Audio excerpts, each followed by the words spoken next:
semuanya. Bagaimana nih kabarnya? Semoga dalam keadaan baik dan selalu sehat ya. Oh iya, ada pepatah mengatakan, tak kenal maka kenalan. Perkenalkan, saya Maulidat, seorang mahasiswi psikologi Fakultas Kedokteran Universitas Lambung Mangkurat. Di sini saya akan membahas topik mengenai kesehatan mental yang berjudul Perundungan di Dunia Maya membuat kondisi psikis atlet bulu tangkis turun dan naik. Kesehatan mental mulai banyak dibahas pada media saat ini. Banyak orang yang mulai sadar bahwa kesehatan mental berperan penting dalam proses kehidupan manusia, sama pentingnya dengan kesehatan jasmani. Ada yang tahu apakah itu kesehatan mental? Saya pikir sudah banyak yang sudah mendengar istilah ini. Baik, saya akan jelaskan lebih lanjut apa itu kesehatan mental. Kesehatan mental adalah suatu keadaan di mana seorang individu menyadari potensi yang dimilikinya sehingga mampu menggunakannya untuk menanggulangi tekanan hidup, bekerja secara produktif, serta mampu untuk memberikan kontribusi terhadap lingkungannya. Di era modern saat ini, manusia tidak bisa terlepas dari yang namanya media sosial. Seiring dengan perkembangan dan kemajuan teknologi ini, tidak sedikit yang menyebabkan cyberbullying atau biasa dikenal dengan perundungan dunia maya. Perundungan di dunia maya ini tentunya lebih kejam daripada perundungan di dunia nyata, karena perundungan ini dapat menyebabkan jejak digital seperti foto, video, dan tulisan maupun bentuk lainnya. Perlu untuk diketahui, perundungan di dunia maya ada banyak sekali jenisnya. Yuk kita bahas satu persatu. Yang pertama, ada flaming atau terbakar, ditandai dengan seseorang yang mengirim pesan berupa teks, berisi kata-kata frontal dan penuh amarah. Tindakan ini biasanya berupa provokasi, penghinaan, dan juga mengejek sehingga dapat menyinggung perasaan orang lain. Yang kedua ada harassment, yaitu ketika seseorang mengirim pesan teks berupa gangguan, dapat dikirim melalui SMS, email, atau teks jejaring sosial. Pelakunya melakukan hal tersebut dengan tujuan membuat kegelisahan kepada si penerima. Yang ketiga ada denigration atau pencemaran nama baik, yaitu tindakan yang dilakukan dengan cara mengumbar keburukan orang lain di internet sehingga dapat mencemarkan nama baik dan reputasi orang tersebut. Yang keempat ada cyber stalking, yaitu tindakan memata-matai, mengganggu, atau membuat kegelisahan terhadap orang tersebut yang dilakukan secara intens sehingga membuat korban memiliki ketakutan yang besar dan depresi. Yang kelima ada impersonation atau peniruan. Tindakan ini dilakukan dengan cara berpura-pura menjadi orang lain sehingga dapat melancarkan aksinya untuk mengirimkan status dan pesan-pesan tidak baik. Hal ini biasanya terjadi pada akun kedua di media sosial, contohnya Instagram dan Twitter. Yang terakhir, yang keenam, yaitu outing dan trickery. Outing biasanya dilakukan dengan cara menyebarkan rahasia si korban. Lalu trickery adalah berusaha membujuk orang lain untuk mendapatkan informasi rahasia dari korban tersebut. Biasanya pelaku outing juga sekaligus melakukan trickery, sehingga dapat mendatangkan keuntungan pada diri pelaku. Nah, ada banyak sekali kan jenis perundungan di dunia maya, dan mungkin tanpa sadar kita pernah melakukan salah satunya. Kalau iya, cukup sampai di situ ya. Jangan dilanjutkan lagi. Lalu, apa ya dampak media sosial bagi atlet bulu tangkis?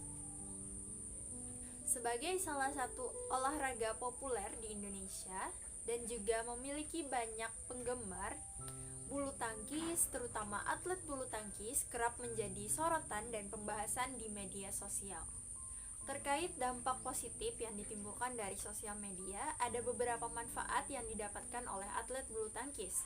Di antaranya yang pertama, memudahkan komunikasi dan menjalin interaksi antara atlet dan juga penggemar. Tidak hanya dengan memajang foto atau video, penggemar dan atlet juga dapat melakukan interaksi dua arah dengan adanya video siaran langsung. Selanjutnya adalah media sosial dapat dijadikan sebagai sarana untuk berbisnis karena memiliki pengikut atau penggemar yang cukup banyak, sehingga tidak jarang para perusahaan dan juga para sponsor mengontrak mereka untuk memasarkan produk-produknya, sehingga dapat menjadi penghasilan tambahan untuk sang atlet.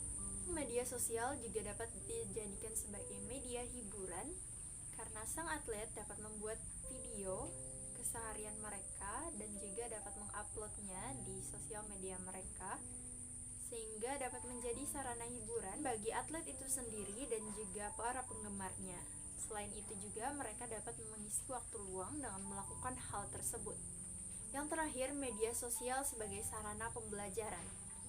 Karena dengan adanya media sosial membuat informasi lebih cepat untuk beredar, sang atlet dapat mempelajari pola permainan dari lawannya sehingga sebelum bertanding, dia sudah bisa mempersiapkan strategi apa yang harus diambilnya. Selain memiliki dampak positif, media sosial juga tentunya mempunyai dampak yang negatif. Tentunya dengan mengetahui dampak negatif akan membuat kita terhindar dari terjebak di dalamnya. Dampak negatif yang pertama adalah menurunnya kesehatan mental. Tidak sedikit para penggemar yang mengatur dan menuntut kehidupan atlet agar sesuai dengan keinginannya. Jika keinginan tersebut tidak terpenuhi, maka sang penggemar tersebut akan melakukan aksi anarkis yang tentunya dapat membuat kesehatan mental sang atlet menurun. Selanjutnya adalah kecemburuan sosial antara pengikut atlet yang satu dengan atlet yang lain dengan raihan prestasi yang mereka miliki. Hal yang terjadi adalah para pendukung tersebut saling serang dan saling membela atletnya, namun melukai atlet yang lain dengan komentar maupun kritikan yang tajam dari mereka, bahkan sampai berakibat pada penyebaran berita palsu. Hal ini perlu diwaspadai karena hal tersebut dapat memicu berbagai kerusuhan lainnya. Nah, itu dia dampak positif dan negatif dari media sosial. Yuk lebih bijak menggunakan media sosial. Selain itu, seorang atlet yang tengah disanjung-sanjung dapat berubah secara drastis apabila ia kalah dalam suatu pertandingan. Kolom komentar di media sosial sang atlet biasanya langsung diserbu oleh netizen. Netizen ini melakukan tindakan frontal atau biasa disebut dengan para haters atau para pembenci. Para haters bertugas untuk menghakimi dan melakukan perundungan dengan cara brutal, yaitu dengan cara melontarkan caci maki dan sumpah serapah sehingga siapapun bisa naik darah jika membacanya. Kegiatan seperti inilah yang disebut dengan perundungan di dunia maya atau cyberbullying. Para haters tentunya memberikan pengaruh besar terhadap performa atlet, terutama dari segi mental karena mental mereka dapat dibuat turun oleh sikap dari para haters tersebut. Pengaruh negatif dari media sosial tergantung dari bagaimana orang atau atlet tersebut dalam menyikapinya. Besarnya tekanan yang terjadi pada diri atlet dan ekspektasi berlebihan kalau mereka harus memenangkan suatu pertandingan membuat tekanan tersendiri bagi sang atlet. Mereka yang seharusnya bermain dengan perasaan lapang namun harus tertekan dengan segala ekspektasi tersebut. Contohnya pada Asian Games tahun 2018 yang lalu, para atlet memperoleh perundungan dari para netizen karena gagal untuk mempersembahkan prestasi. Contohnya saja adalah pebulu tangkis tunggal putra Indonesia, yaitu Jonathan Christie atau yang akrab disebut dengan Jojo. Jojo kalah melawan Chen Long, wakil dari China, yang mengakibatkan Jojo memperoleh perundungan dari para netizen di media sosial. Kesehatan mental Jojo tentunya sangat terganggu pada saat itu. Namun, Jojo membalas kekalahan tersebut dengan cara mempersembahkan medali emas untuk Indonesia di ajang tunggal putra dan dapat menjadikan lagu Indonesia Raya berkumandang di ajang Asian Games 2018. Setiap atlet tentunya berbeda dalam menanggapi setiap perundungan tersebut. Ada yang cuek, tidak menggubris, namun ada pula yang terpancing dan bahkan sampai depresi. Bila sampai ke tahap ekstrim, tidak menutup kemungkinan jika atlet tersebut sampai bunuh diri. Bagi kebanyakan atlet tanah air, mereka memilih mengabaikan cibiran dari netizen. Meski begitu, kritikan, perundungan, dan juga komentar-komentar yang lainnya tetap menjadi perhatian mereka, namun diubah untuk dijadikan motivasi untuk terus berprestasi. Menjadi sebuah keharusan bagi kita untuk dapat memilah mana kritikan yang membangun dan mana kritikan yang malah menjatuhkan. Setiap atlet tidak ada yang ingin kalah. Tugas kita adalah mendukung para atlet, baik itu dalam situasi mereka menang dengan cara memberikan apresiasi dan pujian, dan juga pada saat mereka kalah dengan cara memberikan dukungan.